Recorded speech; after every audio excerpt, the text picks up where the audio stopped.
April 1972. Widgery Whitewash. 23. This number represents the insane number of bombs that exploded and caused significant damage in a single day, out of 24 in total, during the Troubles in Northern Ireland in April 1972, and it got me thinking of a famous reference to 23. Instantly what comes to mind is the greatest basketball, and quite possibly athlete of all time, Michael Jordan. Jordan wore the number 23 for the Chicago Bulls, and the story behind it is much simpler than I would have imagined. I thought that maybe it was a birthday, a house number, or something else significant to his life outside of the court, but then Jordan himself explained the reasoning behind choosing 23. "My brother wore number 45, which was my number," he explained in an interview. "So when we was on the same team, we couldn't wear the same number. So I chose half of what his jersey was, which was 22.5, which I would rather have 23. Political developments in April 1972. Meanwhile, in Northern Ireland, the Scarman Tribunal report was published on the 6th of April. The report looked into the causes of violence during the summer of 1969 and subsequently found that the Royal Ulster Constabulary had been seriously at fault on several occasions. 4 days later, on the 10th of April, Lord Widgery submitted the report of his findings to Home Secretary Reginald Maudling.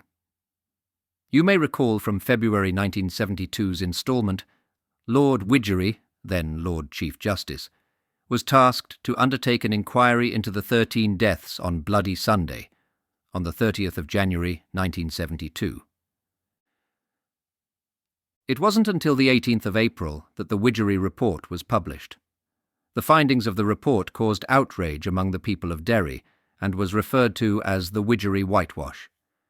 It was to lead to a 26-year campaign for a new independent inquiry. On Wednesday the 19th of April, British Prime Minister Edward Heath confirmed that the plan to conduct an arrest operation in the event of a riot during the march on the 30th of January 1972 was known to British government ministers in advance. With Bloody Sunday sharply in focus, the Sunday Times Insight team published their account of the events of that horrific day. Spending a few months in the Bogside area of Derry, they interviewed members of the provisional and official IRA, as well as hundreds of eyewitnesses. So while Lord Widgery exonerated the British Army, Insight presented a different picture in its 12,000-word piece. Shootings in April 1972...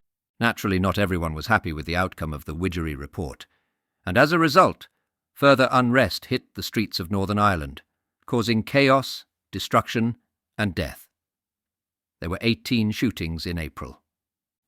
April 5th. A soldier at a vehicle checkpoint was hit in the arm by an IRA sniper at Abercorn Road, Derry. April 6th. A teenager was shot and wounded by IRA gunmen in the Protestant area of Tates Avenue, Belfast. April 7th. An airborne British Army patrol was ambushed in County Derry between the Cregan estate and the border by an IRA unit. An hour-long gun battle ensued, with no casualties reported from either side. April 7th. British soldier Peter Syme, 22, was on foot patrol when he was killed in an IRA sniper attack on the Springfield Road, Belfast. April 11th. An IRA volunteer fired a Thompson submachine gun at a passing British Army patrol at the junction of Eastway and Lone Moor Road. The patrol returned fire. No injuries were reported. April 15th. An unarmed Joe McCann, a prominent member of the official IRA, was shot dead by British soldiers at Joy Street in the market area of Belfast, close to his home. His funeral was one of the largest Republican funerals to be held in Belfast. Following McCann's death, a number of people were killed during disturbances in Belfast and Derry. The official IRA carried out a number of attacks on the British Army and killed 2 soldiers in Derry. April 15th. Nicholas Hull, 22, a member of the British Army, was shot dead by the official IRA in the Divis area of Belfast. April 15th. Sean McConville, 17, a Catholic man, was shot dead by members of a loyalist paramilitary group on the Crumlin Road, Belfast. This shooting was the first of an intense series of random shootings of innocent Catholics by loyalist paramilitaries. April 15th.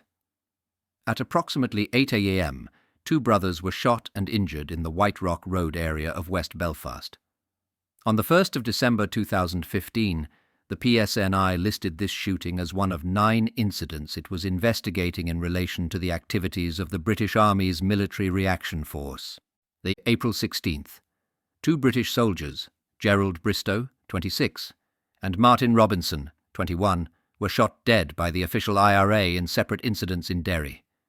It's believed these attacks were retaliation for the killing of Joe McCann. April 17th.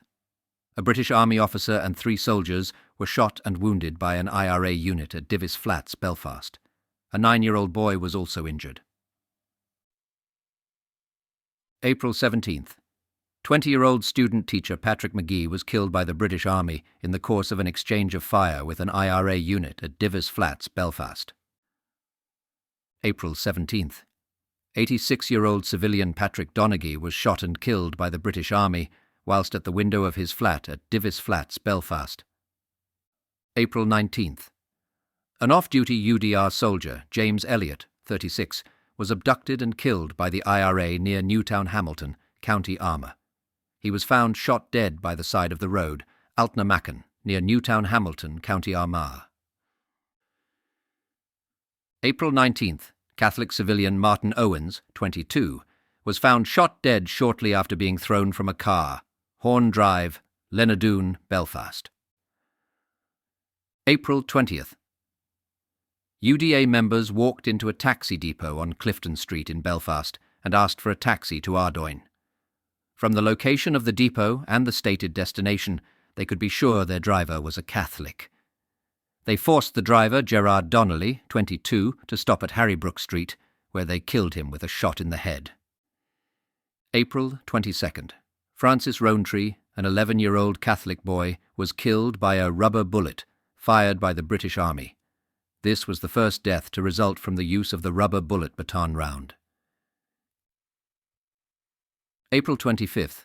British soldier Joseph Gold, 29, died 4 days after being shot in an IRA gun attack on a British Army vehicle checkpoint, Donegal Road, Belfast. April 29th. Catholic civilian Rosaline Gavin, 8, was killed in the crossfire during an IRA sniper attack on the British Army base at Old Park Road, Belfast. Bombings in April 1972. Getting back to the 23 bombings I made reference to at the beginning, sadly, it's hard to believe that they weren't the only bombings during the Troubles in April 1972. April 7th.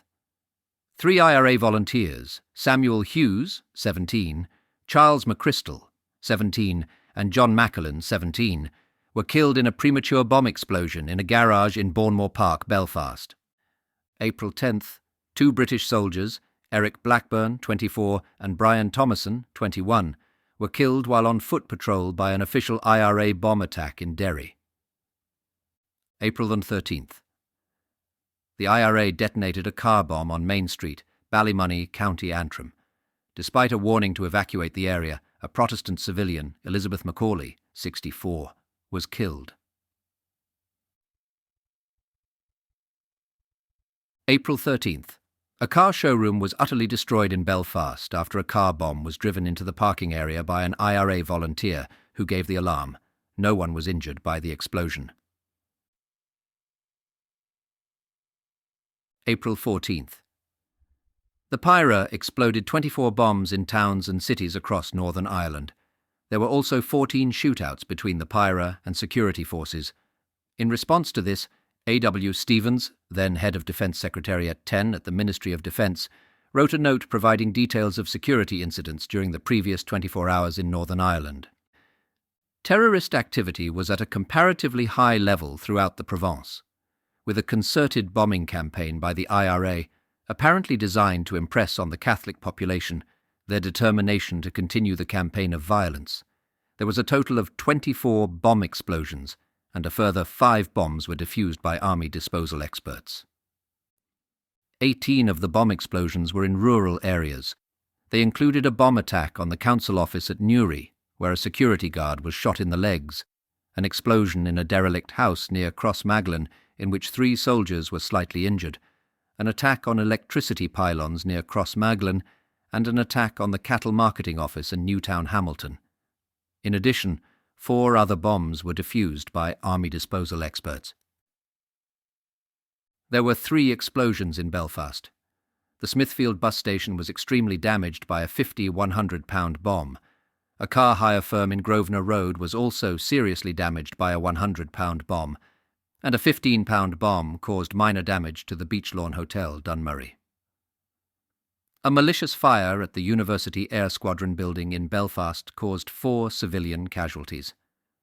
A 4th bomb in a car on Corporation Street was dealt with by a trained soldier firing a Carl Gustav anti-tank rocket with an inert warhead at the car under the supervision of a bomb disposal expert, which was the first operational use of this technique and considerable success. Only 10% of the 50-pound charge exploded, causing very little damage, the other 90% being scattered harmlessly. There were 3 explosions in Londonderry, though no casualties resulted. There were 14 shooting incidents in the Provence. In Belfast, troops were fired on 3 times, returned fire once and opened fire on a gunman once. In one of the incidents, a soldier was slightly injured. In Londonderry, there were 6 shooting incidents at the security forces. Fire was returned twice, and it is believed that 1 gunman was hit. There were 4 shooting incidents in the rural areas. Troops were fired on 3 times, once from across the border near Garrison, County Fermanagh. In the 4th incident, an ex-B Special was fired on near Newtown Hamilton, but was not injured. Other incidents in the Provence included a peaceful demonstration in Belfast by 500 Protestant women outside Crumlin Jail against the release of internees. 2 wanted arrests were made in Belfast. There was the usual hooligan activity in both Belfast and Londonderry. There were 3 armed robberies in the rural areas. Journalists at the Europa Hotel Belfast have been told that Frank McManus and Bernadette Devlin are to hold a press conference at 12 o'clock today, at which an important announcement is to be made. Thanks for listening to this episode of Tales of the Troubles. Quite a lot to digest for this instalment, but one I hope you found interesting. If you enjoyed this episode or any others, please like or comment to help the algorithm reach other like-minded people. To ensure you never miss an episode, please click the follow button and enable notifications. If you have family or friends who would also like this podcast, please share. Stay tuned for our next episode, where we take a closer look at May 1972.